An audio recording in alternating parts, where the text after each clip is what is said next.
पिछले रविवार को बेंगलोर में आइसक्रीम डोसा और गोभी मंचूरियन खाने का सौभाग्य प्राप्त हुआ। पहली बार सुनने में ये बात अटपटी लगी, लेकिन खाने में डिश बहुत ही चटपटी लगी। तेजस्वी सूर्या का भाषण सुनने के बाद सोता हुआ एक डॉगी। मैंने तेजस्वी सूर्या का नाम इसलिए मेंशन किया क्योंकि इस वक्त हम साउथ बेंगलुरु में हैं। यहाँ मुझे मिला मेरा फूड कॉन्जर मित्र जिसका नाम कवल ओबरॉय है। हालांकि बेंगलुरु में शिफ्ट होने के बाद ये खुद को दिलजीत दोसे बुलाने लगा। कवल ऐप खोलकर ही बुक कर रहा था। कारण यह है कि ऑटो वाले डबल चार्ज करते हैं और इसलिए लोग ऐप से ऑटो बुलाना ज़्यादा पसंद करते हैं। देख तेरे इंसान की हालत क्या हो गई भगवान, जहां हम अब ह्यूमन बीइंग से ज़्यादा एल्गोरिदम पे ट्रस्ट करने लगे। इंसान की इंसान से बढ़ती दूरी की एक सिंबॉलिक इमेज। लगता है केजरीवाल को जेल से निकलकर फिर से एक बार इंसान का इंसान से हो भाईचारा गाना गाना पड़ेगा। इंसान का इंसान से हो भाईचारा, यही पैगाम हमारा, यही पैगाम। यहाँ से हम गए नाटी स्टाइल मिलिट्री होटल में खाना खाने। बेंगलुरु मिलिट्री होटल क्या होता है ये आप गूगल कर सकते हैं। मेरा ये बात बताने का मन नहीं कर रहा, लेकिन ये बात तो है कि यहाँ का नाटी स्टाइल चिकन बहुत ही ज़बरदस्त है। नाटी स्टाइल का नाटू स्टाइल से कोई भी लेना देना नहीं है। नाटी स्टाइल तो विलेज स्टाइल को बोला जाता है। अच्छा ऊपर ही है भाई। बेंगलुरु के खाने की डाइवर्सिटी का तो मैं बहुत ही बड़ा प्रशंसक रहा हूँ और मिलिट्री होटल का खाना इसी बात की पुष्टि करता है कि यहाँ का खाना सही में बहुत ही दिलचस्प है। हैवी खाना खा के थोड़ा भटकना हुआ।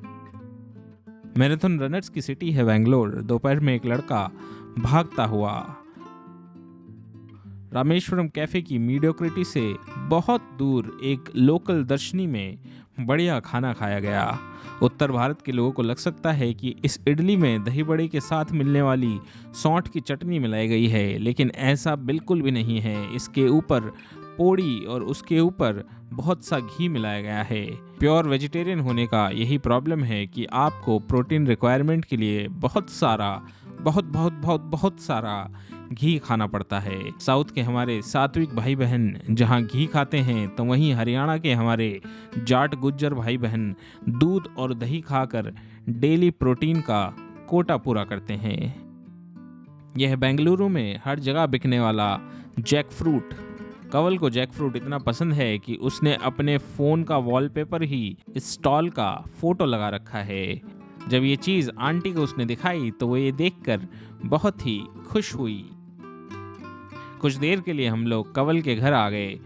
घर देख के ऐसा लगा मानो ये किसी टिंडर गोल्ड यूज़र का घर है। नॉर्थ और साउथ इंडियंस के बीच बढ़ती हुई टेंशन को देखकर अब ये बंदा चुपचाप कन्नड़ा सीखने लग गया। ये है राजा गोभी। ये विश्व का मशहूर गोभी मंचूरियन स्टोर है जिसे कि पति पत्नी चलाते हैं। ये विश्व प्रसिद्ध इसलिए भी है क्योंकि अभी यहाँ पर एक मशहूर फूड ब्लॉगर मार्क वीन्स आके गोभी मंचूरियन खा के गए थे। कमाल की बात यह भी है कि विश्व की सबसे वाहियात सब्जी गोभी को भी इन्होंने टेस्टी बनाकर एपेटाइजिंग बना दिया, जो कि मेरे हिसाब से एक बहुत ही कमाल का एक्सपेरिमेंट है। इस गर्मी में इतनी मेहनत के साथ बनाना वाकई में बहुत ही मुश्किल काम है। एएमवी कॉरपोरेशन अपने वीडियो के माध्यम से इस मेहनती कपल को दिल से सलाम करता है। इसे चखने के लिए कवल घर से चॉपस्टिक लाया है। ये इसे खाते ही चाइनीज भाषा में बात करने लग गया। How's the taste? Manchurian 口感濃郁，酥脆的外皮，配上既甜又辣的醬汁，形成了完美的口感和味道。每一口都帶來味覺的爆炸，酸讓人難以抗拒。無論是作為開胃菜還是配菜 ，Manchurian 都是讓人回味無窮的美味，吃了還想再吃。लेकिन यहाँ वीडियो रोककर मैं इसकी एक गलती बताता हूँ। दरअसल मंचूरियन नाम की कोई डिश चाइना में होती ही नहीं है। मंचूरियन एक इंडियन एक्सपेरिमेंट है जिसे कि मुंबई में नेल्सन वोंग नाम के एक व्यक्ति ने इन्वेंट किया था। इसके बाद कंवल ने मुझे बताया कि यहाँ एक जगह है जहाँ की आइसक्रीम डोसा मिलता है। सुन के बात बहुत ही अजीब लगी। बेंगलुरु जो विश्व की डोसे कैपिटल है, वहाँ कोई आइसक्रीम डोसा क्यों ही बेचेगा। मेरे हाथ पैर कांपने लगे, लेकिन फिर भी मैंने सोचा क्यों ना हम इस जगह ओपन माइंड से जाते हैं और समझने की कोशिश करते हैं कि कोई बेंगलोर जैसी जगह पर, और वो भी जयानगर जैसी जगह पर, आइसक्रीम डोसा क्यों बेच रहा है। आइसक्रीम डोसा सुन के लग सकता है कि ये किसी सूरत के गुजराती की करतूत है, लेकिन सच तो ये है कि ये एक लोकल द्वारा बनाया गया यूनिक पीस ऑफ आर्ट है। अमरनाथ चाट के नाम से मशहूर जयानगर में स्थित इस दुकान पर सबसे पहले मैंने खाया लेज मंचूरियन, और उसके बाद इन्होंने मुझे खिलाया आइसक्रीम वड़ा, जो कि सरप्राइजिंगली बहुत ही स्वादिष्ट था। इनसे बात की तो पता चला कि इन्होंने ऐसे बहुत से एक्सपेरिमेंट किए हैं, और इनका सबसे वाइल्ड एक्सपेरिमेंट था Coca Cola idli sambar. South India, जहां कौन से स्टेट के सांबर में 1 ग्राम चीनी ज्यादा है, इस बात पे लड़ाई हो जाती है, वहां ये अवांगार्ड आर्टिस्ट मोरालिटी और ऑर्थोडॉक्सी की धज्जियां उड़ाकर आगे बढ़ता हुआ। अब मुझे पता है कि इस वीडियो में भी लोग disgusting ew time to leave earth जैसे कमेंट करेंगे, लेकिन फूड की दुनिया का भी एक अपना जेंट्रिफिकेशन है। यही चीज अगर आपको महंगी होटल में परोसी जाए तो यही फूड गूरमे फूड बन जाता है। जैसे कि अमेरिका के मिशेलिन स्टार इंडियन रेस्टोरेंट में कैवियर यानी कि मछली के अंडे और टूना के गोलगप्पे बेचे जा रहे हैं। नकली हिपस्टर लोगों की पहली पसंद बैंड्रा की पोश सबको कॉफी में सॉरडो फ्लेवर वाली एग इडली बेची जा रही है।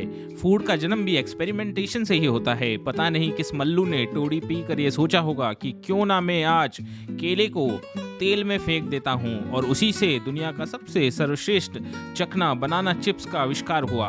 बचे हुए तंदूरी चिकन को ऐसे ही ग्रेवी में फेंक दिया, जिससे कि एक दिन विश्व प्रसिद्ध बटर चिकन का निर्माण हुआ। फूड अगर एक आर्ट है तो ये बंदा एक एक्सपेरिमेंटल आर्टिस्ट से कम नहीं।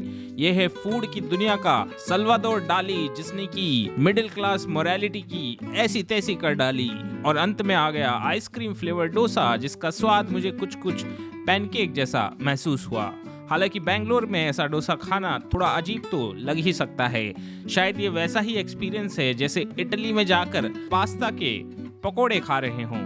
लेकिन एक सेकंड, ये क्या, इटली में तो पास्ता के पकोड़े मिलते हैं, जिसे कि ये लेफ्ट ओवर पास्ता फ्रीटर्स के नाम से जाना जाता है।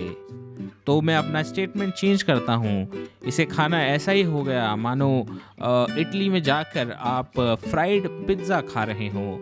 लेकिन ये क्या, इटली में तो फ्राइड पिज्ज़ा भी मिलता है, जो कि दिखने में हल्दीराम के भटूरे जैसा दिखता है। इसलिए फूड की एक परिभाषा हो नहीं सकती, और इस वीडियो के माध्यम से एमवी कॉरपोरेशन इन खतरों के खिलाड़ी को सलाम करता है। आइसक्रीम डोसा खाकर ऐसी स्पिरिचुअल एनर्जी आई कि हम लाल बाग के मिनी पहाड़ पर चढ़ गए और वहीं से बेंगलुरु की चमचमाती रोशनी का आनंद उठाया।